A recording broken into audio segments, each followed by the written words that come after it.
आज का वीडियो शुरू करने से पहले हमारे चैनल को सब्सक्राइब करें। आज हम लोग शिक्षण के विभिन्न स्तरों के बारे में चर्चा करेंगे। शिक्षण एक उद्देश्यपूर्ण प्रक्रिया है। विद्यार्थी जब सीख लेते हैं तो शिक्षण का उद्देश्य पूरा हो जाता है।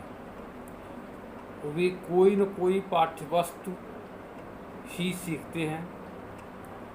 देखा जाता है कि पाठ्यवस्तु के विभिन्न रूप होते हैं। एक ही पाठ्यवस्तु विद्यालय में विभिन्न स्तरों पर पढ़ाई जाती है, क्योंकि पाठ्यवस्तु के अपने स्वरूप होते हैं। उसी स्वरूप के अनुसार विभिन्न स्तरों पर उसे पढ़ाने के लिए उद्देश्य निश्चित किए जाते हैं। उसी स्वरूप के अनुसार विभिन्न स्तरों पर उसे पढ़ाया जाता है। शिक्षण के उपरांत उनको प्राप्त भी किया जाता है। साथ ही सीखने के विभिन्न स्तरों को प्रभावित किया जाता है। शिक्षण और सीखने की विभिन्न परिस्थितियां होती हैं। इन्हीं परिस्थितियों में एक ही पाठ्यवस्तु को सीखने में सभी छात्रों को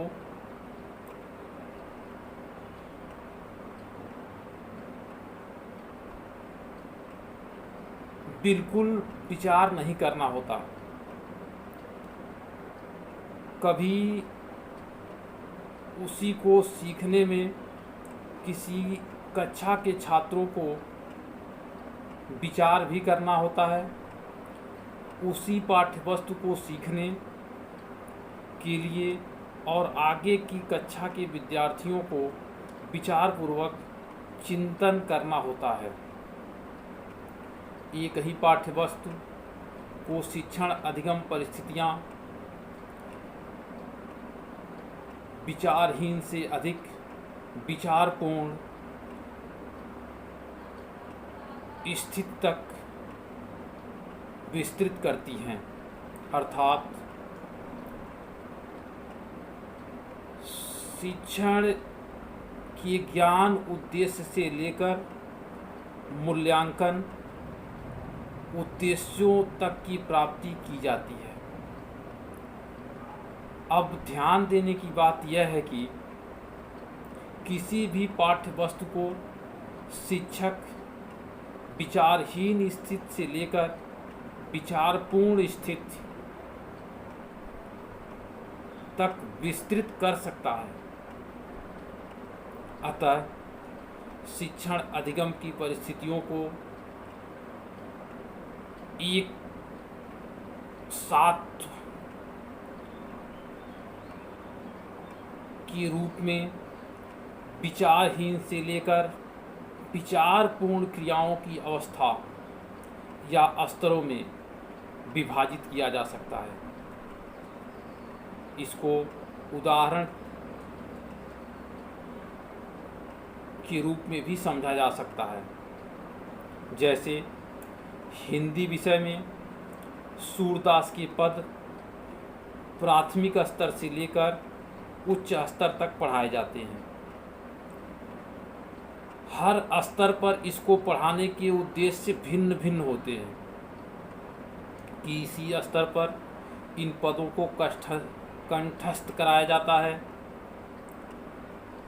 किसी स्तर पर इन पदों को समझने पर बल दिया जाता है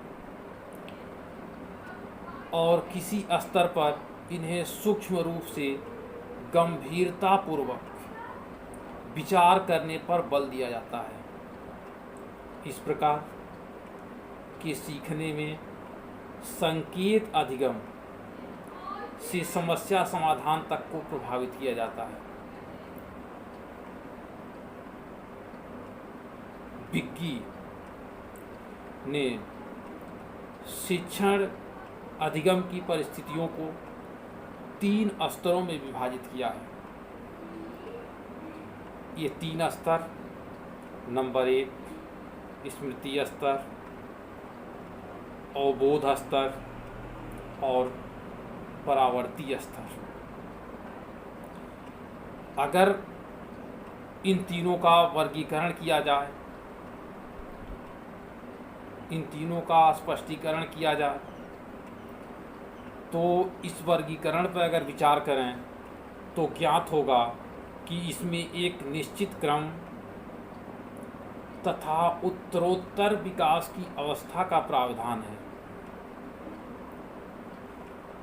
उसमें उसी क्रम में जटिलता तथा बौद्धिकता का समावेश होता चला जाता है। उदाहरण के लिए स्मृति स्तर शिक्षण की आधारभूत प्रारंभिक इकाई जो सरल, सुबोध, सुगम्य, बिना प्रयास के और मशीनबद्ध सिद्धांत से बधी है। दूसरा स्तर अवबोध का है जो जटिलता,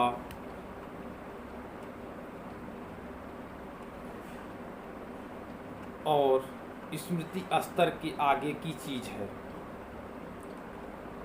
अन्य शब्दों में जो सूचनाएं शिक्षण के द्वारा स्मृति पटल पर अंकित हो गई हैं, उन्हीं को अवबोध स्तर पर आसानी से ले जाया जा सकता है। इस स्तर पर सभी सूचनाओं को विद्यार्थी आत्मसात कर लेता है। इससे भी आगे के बौद्धिक स्तर पर किए जाने वाले शिक्षण को परावर्ती शिक्षण कहते हैं। इसका संबंध उच्च मानसिक क्रियाओं से होता है। उन्हें बालक अपनी प्रतिभा के माध्यम से विकसित करते हैं। इनमें समस्या समाधान, चिंतन, तर्क तथा समस्त सृजनात्मक क्षमताओं को अनूठे ढंग से संगठित रूप में प्रयोग में लाया जाता है। शिक्षण के तीनों स्तर शिक्षण अधिगम को अधिक उद्देश्यपूर्ण बनाकर शिक्षक की सहायता करते हैं। शिक्षक स्मृति स्तर पर